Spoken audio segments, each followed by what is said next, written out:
Salut tout le monde, ici Vicman, et aujourd'hui on se retrouve pour parler d'Altern, et aujourd'hui on se retrouve pour le deck tech de mon deck Kojo. Et oui, moi aussi je suis très excité à l'idée de cette vidéo, il n'y a rien de sexuel. Alors, en introduction, j'aurais quand même parler de pourquoi jouer Bravos et pourquoi jouer Kojo. Alors d'abord, Kojo, parce que actuellement dans le set 1, j'estime, alors c'est mon opinion personnelle, que c'est le meilleur héros des trois, hein. Hatsadi étant inexistant, et Bazira... Alors, j'ai un avis un peu plus mitigé sur Bazira, pas dans le fait que c'est mauvais, hein, mais dans le fait que c'est pas encore assez bon avec les cartes qu'on a, mais je reviendrai dessus parce que je compte faire une vidéo sur Bazira très prochainement, donc je reviendrai sur Bazira à ce moment-là. Et pourquoi jouer Bravos? Eh bien, tout simplement parce qu'en Bravos, on a la faction où, en moyenne, on a le plus de stats.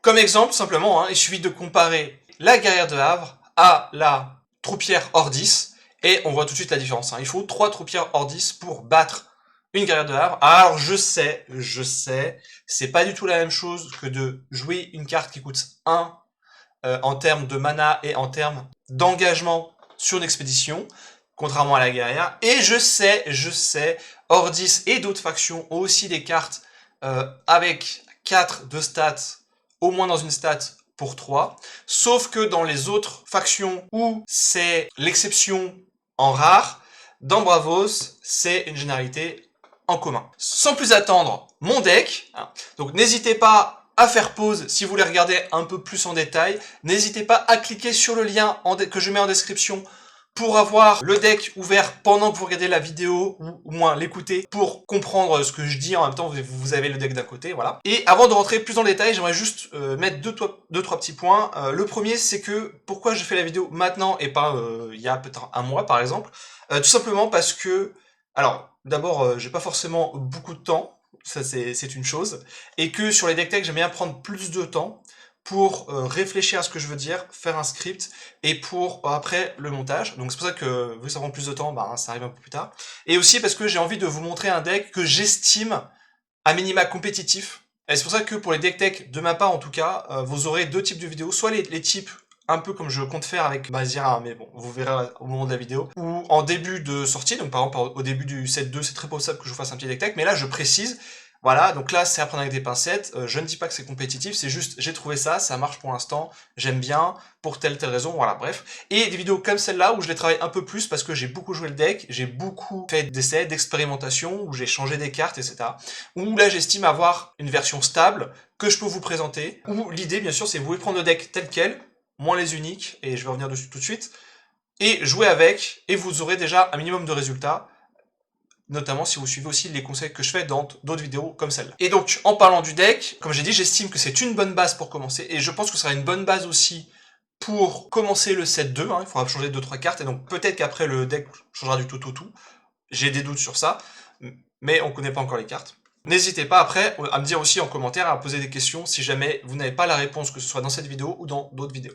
Et ensuite, je ne vais pas revenir sur toutes les cartes de ma liste, d'abord parce que j'aurais l'impression de vous traiter en débile, ce que je n'aime pas du tout, hein, parce que je trouve ça pas du tout respectueux, parce que vous avez des yeux pour voir et vous pouvez lire une liste, hein, ça se voit. Et parce que je préfère revenir sur des points très précis, sur des cartes en particulier, et notamment aussi parce que j'ai fait déjà des vidéos sur des cartes en particulier, donc n'hésitez pas, je mets aussi le lien en commentaire pour le Puissant Djinn et l'Avant-Garde Bravos. Et je préfère en fait, aussi pour éviter que la vidéo elle fasse des heures, aller sur des points précis, sur le reste, bah oui c'est évident, on comprend, y a pas de souci, c'est fort, du coup tu le joues, point, voilà. Mais cela dit, s'il y a une carte en particulier que je n'aborde pas dans la vidéo, n'hésitez pas à la mettre en commentaire, je vous répondrai soit directement dans le commentaire, soit je ferai une vidéo dessus si j'estime, ou du moins si je sens que je peux faire une vidéo dessus. Donc, on va adresser tout de suite l'éléphant dans la salle. Comment ça, c'est pas une expression en français? La canalisation de mana. Pour vous, pour la petite histoire, et moi je trouve ça assez drôle du coup la petite histoire, c'est vraiment un matin, je me suis réveillé. Canalisation de mana. Et je me suis dit qu'il fallait que je la mette dans le deck. La théorie derrière, parce que quand même c'est pas juste j'ai une illumination, Dieu m'a parlé et je l'ai écouté, Bouddha en l'occurrence. La théorie c'est que quand j'ai le petit Djinn très tôt dans la partie, et qui va en mana au premier tour, grâce à Chiron, ou au deuxième tour, parce que juste je l'ai rejoué de la réserve, et ben la partie se passe mieux.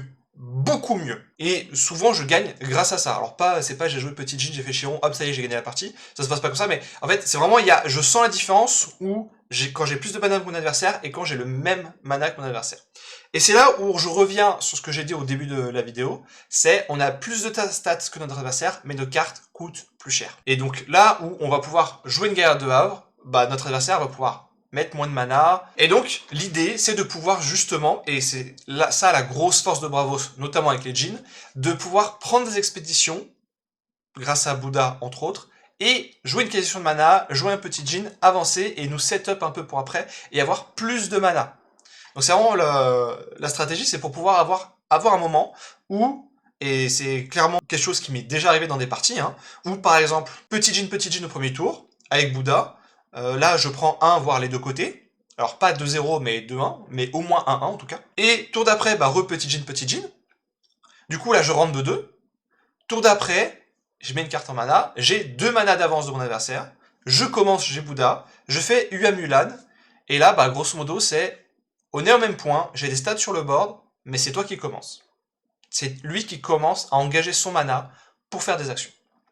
Donc, se retrouver dans cette situation, eh bien, ça demande plus que le petit djinn, puisque le petit djinn n'en a que 3, et c'est là où la canalisation de mana arrive en jeu. Bien sûr, il ne faut pas jouer la canalisation de mana et perdre des deux côtés et se dire « Oh mon dieu, mais Vic m'a dit j'ai joué la canalisation... » Non, ça, bien sûr. C'est pour ça que l'idée, par exemple, je joue personnellement la canalisation de mana soit au premier tour, j'ai Bouddha et j'ai aussi une carte à 1, comme petit djinn, Issunbushi, Ratatosk, où je peux jouer soit du côté où mon adversaire n'a pas joué, s'il a joué de côté Bouddha pour prendre le Bouddha, mais je sais qu'il a plus de mana et je vais avancer de l'autre côté. Soit aussi avec Bouddha pour le renforcer, lui dire bah voilà, t'as joué avec Bouddha, mais finalement j'ai plus, et je passe quand même. C'est exemple. Soit au tour 2, parce que je peux jouer une carte à 2, je peux quand même prendre une expédition, c'est un pseudo après vous. Soit j'ai aussi Bouddha, donc c'est pareil, le premier tour et le deuxième tour c'est la même chose, hein. Et soit j'ai Bouddha, et en plus, j'ai l'apport de Bouddha, soit j'ai pas Bouddha, et c'est un pseudo après vous. C'est-à-dire que l'adversaire a joué une carte, je fais pas ok, vas-y après toi, qu'est-ce que t'as encore? Et rejoue une autre carte sans savoir ce que nous on va faire, et c'est assez fort. Donc c'est comme ça que je joue l'acquisition de mana sur les 2 premiers tours. Sur les tours suivants, c'est-à-dire sur les tours 3, 4, 5, à peu près, j'ai tendance à le mettre en mana. Et donc, c'est assez cool de se dire, ok, il y a une carte, c'est facile, c'est un mana, je le mets en mana, voilà, je me prends pas la tête. Je garde mes autres cartes, ça fait moins de charge mentale, moins de réflexion, je peux avancer dans ma partie.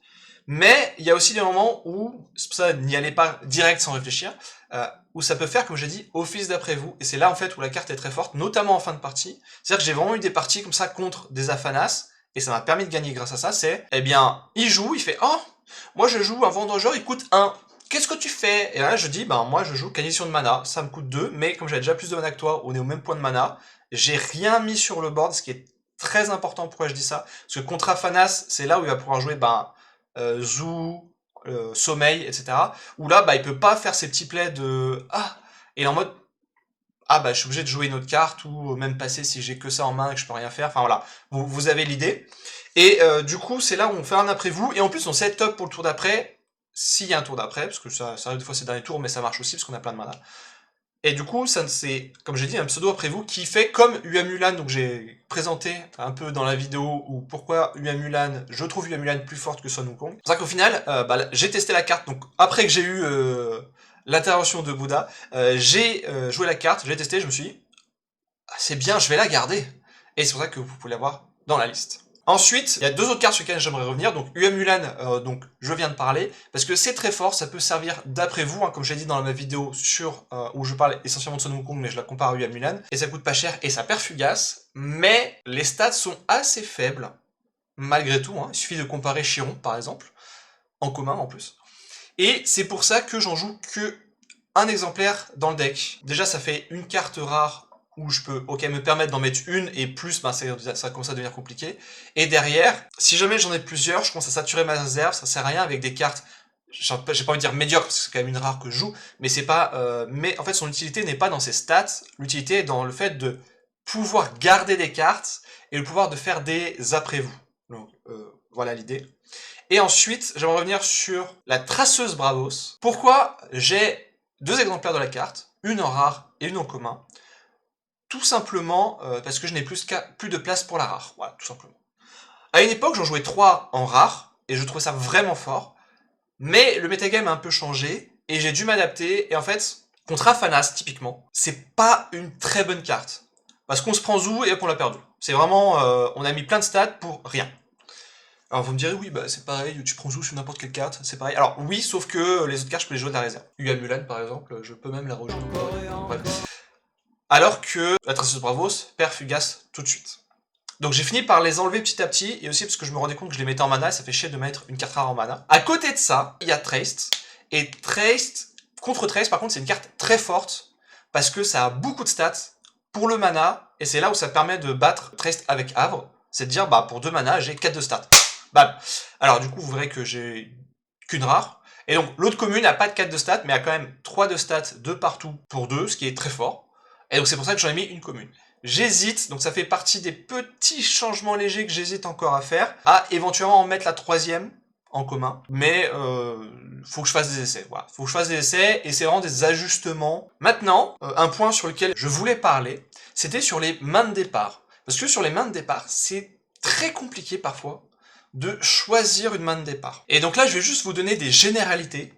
Alors, à prendre avec des pincettes, oui et non, parce que ça dépend de la personne en face, hein, ça dépend, alors pas de la personne, mais du héros en face, hein, parce que bon, vous pouvez avoir n'importe qui en face de vous, c'est pas le problème. Mais en général, ce qui est fort, et ce que moi j'ai tendance à garder, et ce qui marche assez bien, ça va être d'abord les puissants jeans, les havres, et après ça dépend.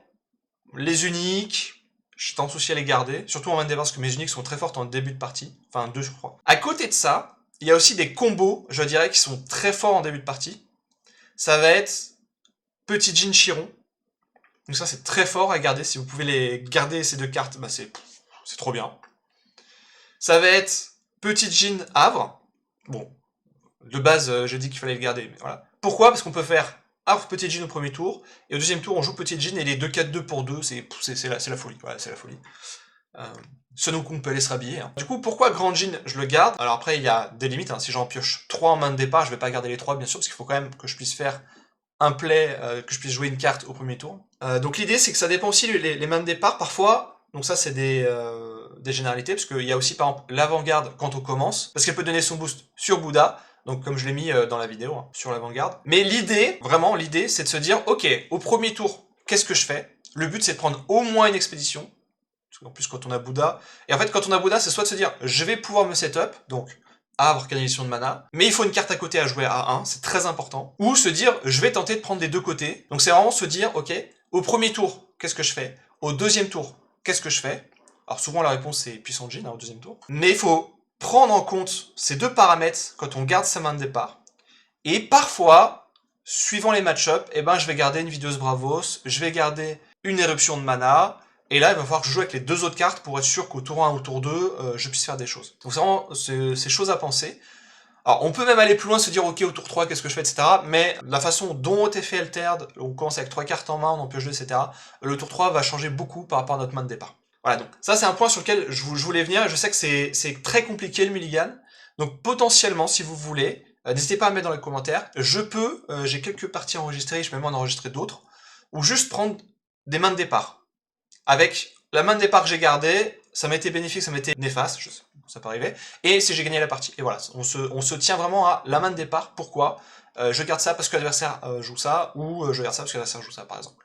Maintenant, on va parler des match-up, parce que l'idée quand même, c'est de se dire, bah ok, c'est bien de nous dire, en théorie, Bravos, c'est fort, parce que regardez, il y a des gros stats, mais il faut aussi voir, dans l'environnement compétitif, qu'est-ce qu'on peut croiser, et en quoi c'est fort, contre qui c'est fort, etc. Je vais faire, donc par faction, donc contre Lyra, j'ai pas trop de soucis en général. Ça dépend les champions en face, parce que les 3 champions se jouent vraiment différemment. Donc typiquement contre Nevenka, j'ai vraiment pas peur. On a tout dans le deck pour battre Nevenka. Alors ça veut pas dire qu'on gagne forcément, qu'on soit bien d'accord. Les decks Nevenka peuvent être très forts, donc c'est à voir comment ça sort, mais généralement ça passe bien, parce qu'on a plus de stats, tout simplement. Contre Aurak, pareil, on a plus de stats, et Aurak a des 0 de partout. Maintenant, c'est Aurak, donc on peut perdre sur... Ah bah, j'ai un Kaibara qui sort du chapeau. Ça m'est déjà arrivé.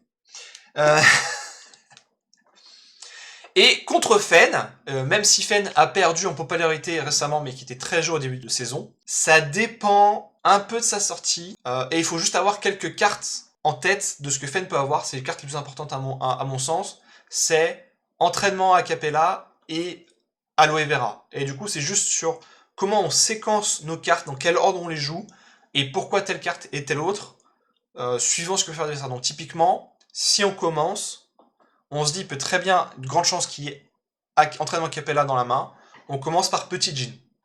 Et on a Chiron en main. L'idée c'est que il va faire entraînement Capella sur Petit Jean, et ben on va faire Chiron, de toute façon on n'aura pas perdu, il va aller au mana, c'est très bien. Il y a de chances qu'il fasse entraînement Capella sur Chiron, mais c'est pas très grave si on perd Chiron. Mais du coup, moi la carte entraînement Capella est partie. Voilà, donc c'est l'idée. C'est l'idée. Contre Muna, j'ai envie de dire, le seul match-up où ça peut être compliqué, et c'est lié à une seule carte, c'est contre Teja, parce que Teja a les stats pour nous battre, alors que les autres cartes Muna, alors que les autres champions Muna, non. Et ça, c'est lié juste au fuseau. S'il y a le fuseau, d'un coup, nos intimidations et nos éruptions de mana, qui sont très très fortes contre Muna, bah, deviennent beaucoup plus dures à placer. Et c'est là où il faut réfléchir. Du coup, j'ai pas beaucoup d'expérience contre le fuseau, parce que j'ai pas affronté beaucoup de Muna qui le jouaient et qui me mettaient en difficulté. Pourquoi? Parce qu'en fait, là où ça devient très compliqué, c'est les Munas, ce que j'appelle perma-ancrage, hein, avec des uniques qui vont dire bah tu ancres, tu ancres, tu ancres. Et du coup, là, les stats commencent à s'accumuler, et là, ça devient compliqué. Sinon, s'il n'y a pas perma-ancrage, juste le fuseau, ça passe. S'il y a juste perma-ancrage, ça passe. Mais s'il y a les deux ensemble, c'est là où ça devient très compliqué. Contre Bravos, bah, j'ai envie de dire, ça dépend du miroir, en fait, hein, tout simplement. Et maintenant, on va arriver sur les match-ups un peu plus compliqués et un peu plus difficiles. Donc, Ordis, où là, en fait, Ordis et Sigismar, surtout, parce que Gulrang, pareil, j'en parle pas, j'estime c'est un peu comme Al-Sadi à l'heure actuelle. Encore une fois, je parle dans le cadre du 7-1. Waru, je vous ai déjà fait une vidéo, comment le battre, et en plus, donc je vous invite à la regarder, et en plus, avec le nerf de Robin, bah, c'est encore plus facile. Mais contre Sigismar, en fait, ça va être compliqué, parce que c'est exactement ce que je dis au tout début de vidéo, c'est, il va jouer une troupière Ordis, et c'est en mode, bah, qu'est-ce qu'on fait? Il lui reste encore plein de mana, il peut faire plein de choses, et nous, nos cartes coûtent plus cher. Et en fait, contre Ordis, contre Sigismar, j'ai remarqué que avoir plus de mana, c'était très fort. Pour les raisons que j'ai évoquées du coup dans la vidéo, parce qu'on va permettre d'avoir des cartes, de jouer des cartes plus fortes et avoir autant de mana que lui pour faire des plays, jouer des cartes similaires. Et que l'intimidation, c'était vraiment pas fort, parce que on va renvoyer un token en fait. Et à moins qu'il y ait des boosts, et il n'y en a pas tout le temps, bah c'est un peu bof. Du coup, l'intimidation, je vous invite à les mettre en mana quand vous jouez contre Sigismar, sauf en fin de partie où vous n'avez pas plus besoin de mana, autant le garder, ça peut faire un pseudo après vous. L'idée c'est de forcer de la même manière, donc comme j'ai dit dans la vidéo sur Afanas, et je vais revenir tout de suite sur Afanas, hein, c'est de forcer l'adversaire à jouer ses cartes le plus tôt possible dans la partie, hein, pour le dire, bah, si tu joues pas tes cartes, si tu joues juste une troupière, mais qu'il n'y a rien d'autre derrière, bah, je vais passer, parce que ma guerrière de Havre, elle est plus forte. Donc faut lui dire que, bah, moi, pour une carte que je mets, toi, il faut que t'en mettes 2, il faut que t'en mettes 3, il faut que tu en magazine, et en fait, on va l'essouffler comme ça, même si Sigismar a de la pioche, bien sûr. Et du coup, de cette manière, on va pouvoir passer. C'est vraiment à la force brute, comme je dis, où on va pouvoir passer.